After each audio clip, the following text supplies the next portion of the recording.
Winterfest 2025 is already here, and it's literally insane. We're ready to kick off the biggest holiday blowout in Fortnite history. When else are we going to get into the holiday spirit if not in winter, right? So get comfy, because it's time to dive into what might be the best Winterfest yet. First thing first, our Winterfest skin lineup is looking spicy. It seems like the one and only Sabrina Carpenter is getting a new holiday remix. She's already been spotted in an iconic Christmas outfit, so we're betting her skin is going to look something like a festive queen. But hold the phone, because Hatsune Miku is also confirmed for a Christmas version, with her hair files already chilling in the archives. Adding to that, we've got a leak about 5 new festival skin packs dropping during Winterfest. This could be a massive win with remakes of every festival skin from 2025, you know, all the bangers. But let's be real, they pulled a fast one on us in 2024 and just gave everyone silver super styles. If Sabrina's rocking that style, don't be surprised if everyone else gets the same red-colored style treatment. Seriously, all I want for Christmas is to see a Bruno Mars Santa Claus, so I hope I'm wrong. Moving on to the collabs, the biggest one of the year is Harry Potter. We're getting the mythical broomstick. I know I've talked about it a lot. And the biggest news is that the collaboration will feature customizable skins for all the Hogwarts houses. That's right, you can rep Gryffindor, Slytherin, or whatever your vibe is. Now for the bad news, this pretty much confirms we won't be seeing any of the main actors. No Daniel Radcliffe, no Emma Watson, and definitely no Harry himself, which is a major bummer for the fans. But hey, at least we get the iconic flying Ford as a vehicle. The Harry Potter action doesn't stop there. Rocket League is also getting a Christmas collaboration with free items. And the best part is that a ton of those free cosmetics will be cross-compatible with Fortnite. It makes sense. Fortnite and Rocket League are both Epic Games property. The collabs keep coming. Bleach is confirmed for the 20th, with car items suggesting we'll see 2 character skins in the shop. Plus, a Home Alone collaboration was leaked this weekend, specifically with the bad guys, the Wet Bandits. And remember those mini aces I've been mentioning? They're back, and South Park is up first, likely hitting during the holidays. The leak says the characters are going to be in little robot suits, kind of like Bart Simpson. But the gameplay sounds sick with new bosses, a new bus, and mythical weapons. The biggest innovation has to be the Kenny's Rift anomaly, where you respawn when you get eliminated, which is honestly perfect for a South Park collab. We've also got a confirmed Back to the Future mashup, which is bringing the DeLorean as a mythical weapon. It'll probably drop in the shop as a car, but initially it's a map object that teleports you with its time tunnels. Expect special chests for this collab as well. My personal guess is this one will drop with the next update, which is hitting next year, on January 9th. Continuing the car theme, the SpongeBob SquarePants collaboration is confirmed for the coming weeks, with the Krusty Krab car confirmed for the shop. I'm crossing my fingers we get SpongeBob and Patrick skins to drive it. Beyond the big collabs, December is going to be packed with original Fortnite WINTERFEST skins, including a leaked hamster and a guy who looks like a festive version of Alexa. We're also seeing a Christmas version of The Pod, think a snowman design, and so many more skins that have only been seen as encrypted names. On the map front, the snowy map is pretty much a lock, covering nearly half the island. This brings new bosses, the Ice King, from Season 7, hopefully with a redesign, and some Noel boss, who both should let you transform into them, and offer mythical, Christmas-themed weapons. Sergeant Winter is back as an NPC for quests, separated into 4 phases this year, down from 5 or 6 last year. And I'm betting we're getting those detective challenges again. The biggest curveball, though, is a Bigfoot wandering the map. You can find him, but he just disappears when you get close. Weird, right? Speaking of Epic Games, the Epic Store is currently giving away Hogwarts Legacy. Seriously, go look it up. And here's a pro tip. Play it for just 2 hours and you snag a free backpack. But don't sleep on this. You've only got until December 18th to claim the deal, or it's gone. They won't drop the backpack until the next patch, likely Thursday, the 18th. That same day also kicks off the Epic Store's daily free game giveaway that runs until December 31st. The rumors are flying, but we're expecting big titles like Mortal Kombat, Red Dead, and even Lego Batman. It's basically a free haul of classics, and you'd be crazy not to take advantage, as long as you play on PC, that is. Mobile players they were giving away cells yesterday, so check that out.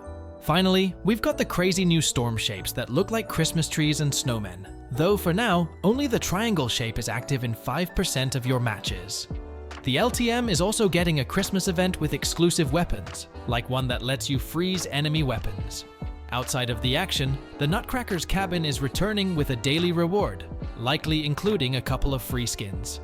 Look out for the end-of-year event, the Ice King freezing the whole map, and a new concert artist to replace last year's Mariah Carey performance. The million-dollar question: when do we get the loot? We don't have the official blog post yet, but we have a pattern. Epic loves to sync this with school breaks. My prediction? Mark your calendars for December 15th to the 20th. That is the sweet spot. We are looking at a snow-covered map, free gifts in the cabin, and a showdown between wizards, ninjas, and South Park characters. It is going to be a weird, wild end to the year. Now, let's lock down the schedule. Epic has kept the official start date under wraps, but if you look at the back-end data, the roadmap is actually pretty clear. If we analyze Epic's deployment strategy from previous years, there is always a hype gap. In 2022 and 2023, the event kicked off a few days after the final patch, landing on the 13th and 14th respectively. Last year, they waited all the way until December 20th. However, with the update landing on the 11th, the smart money is on a start date right around Saturday, December 14th. This gives players about 2 weeks to enjoy the standard Chapter 7 meta before the holiday chaos takes over. Just a heads up. Once this update drops, Epic's team heads out for their winter vacation. That means whatever state the game is in, bugs, weapon balance, and all, is what we are stuck with until mid-January. Let's talk about the Christmas gifts now. Winterfest is famous for being the most generous event of the year, and 2025 looks to be keeping that tradition alive. We are expecting the return of the Winterfest cabin. For those new to the game, this isn't just a menu, it's an interactive 3D space. You log in daily, sit by the virtual fireplace, and physically click on a present to unwrap it. Inside those boxes, we typically find a mix of loading screens, gliders, wraps, and, most importantly, 2 completely free outfits. If you are a free-to-play grinder, this is your Christmas. On the island itself, get ready for a climate shift. The current Golden Coast Island is a bit barren, but the snow biome is expected to expand aggressively. With the snow comes the classic holiday arsenal, the snowball launcher, which is basically a festive grenade launcher, and the icy grappler for high-speed rotations. There is also chatter about the X4 Stormwing planes making a comeback. If they do return, expect them to be heavily balanced, fuel gauges, and reduced structure damage, so they don't ruin the competitive integrity, but they are definitely fun for casual matches. And that's not all. If you're here for the story, this update brings some major plot changes too. Like I expected, Epic really is trying to build a connected story, where the characters aren't just brainless NPCs, but a real part of the storyline. Shout out to Chapter 5, where entire organizations would just vanish the moment a new season started. This time, the final event of the last chapter directly impacts what's happening on the island right now. Jones's plan didn't end up being as reliable as a Swiss watch, but at the very least, we managed to defeat the Dark Presence. And at the same time, we freed a fragment of the 0 Point and Oninoshima in the process. The only catch is that the 0 Point fragment yeeted us into a new reality. And as you might have noticed, that kind of transfer left a lot of loopers with a massive hangover. To really dive into all the twists, secrets, and character returns, I went through all the new storylines and came to one conclusion. There is some real weirdness going down on this island. We've got the simulation we were stuck in, a giant sphere floating over the island, aliens hiding in bunkers, film sets, and actors everywhere. So let's take it from the top, because for the first time in a long time, Epic's writers actually managed to surprise me. Instead of a clean slate, Epic has brought back one of the most powerful threats in the game, the Last Reality. They've just arrived on Golden Coast Island in a massive ship commanded by the Dark Voyager. A face, or more precisely a skull, OG loopers will remember from way back in Chapter 1, Season 3. Later, after the Season X reset, he showed up again as Eternal Voyager, and that's when we finally learned that under that helmet, there was nothing but a glowing skull. That pretty much confirmed he wasn't exactly human, though nobody expected him to come back 6 years later, now wielding the power to control the Golden Cubes. To understand why that power is such a big deal, we gotta talk about the Last Reality again, because this squad uses their cubes as foot soldiers with the plan of invading different realities, probably intending to hoard the entire universe for themselves. Back in Chapter 2, Season 8, we found out the Cube Queen was the leader of all of them, basically because she controlled the Golden Cube. In fact, during her mission to invade our island, she summoned her army, which is where we first saw this specific type of ship that is now hovering right above the Golden Coast Island. And actually, the one sitting inside it is the Voyager. With the arrival of this ship on the island, we also get the TV interference shown in the cinematic trailer, where we can read a message that the last reality probably meant to send to their own forces. In it, they say that their training and learning phase is complete, and that they've spent 8 years and 9 weeks in base reality, which is basically Battle Royale mode, since that's how long it has existed. According to them, this adds up to 106 billion years, because they're counting the fact that every 20-minute Battle Royale loop can have up to 1 million active matches at once. That's why the total amount of time is literally around 7 times longer than the age of the universe itself. However, during this process, we spotted 2 errors that came up for them. The first was the appearance of the Dark Presence, a villain that emerged from the spirit realm, something that, for now, exists only in the reality of 783. And by the way, he was already defeated in the final event, with Jones bringing in the entire army of Collabs. With that victory, they also recovered the fragment of the 0 point, and this sent Hope, Jones, and us to the new island, I assume to recover another part of the 0 point fragment. If you don't know what this 0 point is, let's just say it's like the heart of all the Fortnite islands. And at the end of Chapter 4, well, it exploded, and its fragments were scattered across different realities. This was the same event where Fortnite stopped being just a game and officially became a metaverse. With that cleared up, let's move on to the second error in the message, the anomalies. They had been contained, but with the Voyager's arrival on the island, they've been reactivated. That's exactly why, in every match, we get these random phases where anything can happen in the game. Finally, the TV also shows that Phase 2 has already started, and that a program encoded in human language has been executed. This is probably referring to sending the Voyager to the island. Still, we're left wondering what exactly he's going to do. The thing is, when we talk to Hope about it, she has no idea what this ship is planning to do next. In fact, she also confirms that Daigo and Kendo stayed behind to protect Oninoshima after we helped them save it. This reinforces the idea that when it saved us, the fragment took only us and not the whole island. So I understand that this isn't an error, it's meant to let us help recover the remaining missing pieces. And if you're wondering where that first fragment is now, it's in our possession, and is currently being investigated in one of the new zones on the map. With all this, we'd already have plenty to theorize about, but luckily, Fortnite officially showed us this notebook with a reference to the movie Kill Bill just before Chapter 7 started. In it, we see the Imagined crossed out and the Foundation being written in. These 2 are characters who are part of the team known as the Seven. This group was formed to defeat an organization called the Imagined Order, which is led by Gino, a character who hasn't even appeared in the game yet. We've only seen him in the comics.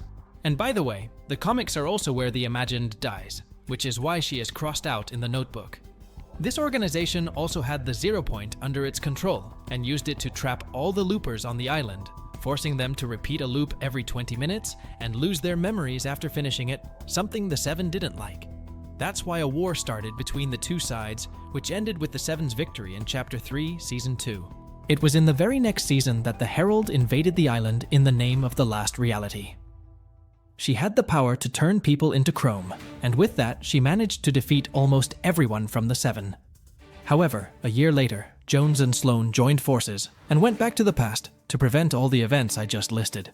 This would explain why the Seven are alive now. When they generated this multiverse, they were also thrown to different locations in the various realities, just like the fragments. For the moment, the only member of this group we know is on this Golden Coast island is the Order, since she left this audio log near the drop pod she arrived in. In these logs, she makes 2 things very clear. First, we aren't the only ones chasing the fragments. This could mean that in this chapter, we'll also have another rival, like what happened last chapter with the Dark Presence. Second, the Seven are not exactly going through their best moment anymore. In other logs, she mentions the Scientist, another one of her teammates who is known for being the smartest in the group, and even she doesn't know his whereabouts. This supports the theory that each member ended up in a different place, and we don't know where. In fact, this makes sense when talking about the original visitor, who, after the 0 point explosion, could have traveled to the OG reality, which is the same as hers, but taking place in 2025. Anyway, the Order will leave a 4th audio log in the coming weeks, where she'll try to send a message to call the rest of the team to come help her face the Dark Voyager. And actually, going back to him, we have to remember the list of names, where we also saw that the second note was the bus driver, something he has already achieved. Although, during the last week, we did quest to rebuild the bus. As for the rest of the names, I personally have no idea what they could mean. They might refer to the real names of the 7 members, or even to future protagonist skins for upcoming battle passes. And speaking of that, I haven't told you anything about the protagonists of this specific pass. The thing is, with the exception of the Voyager, the other 7 don't have anything very interesting to offer. 2 of them are literally movie collabs, and the other 5 are actors, stunt specialists, and the director of the new movie they're filming on the island, specifically in the zone that's full of alien bananas.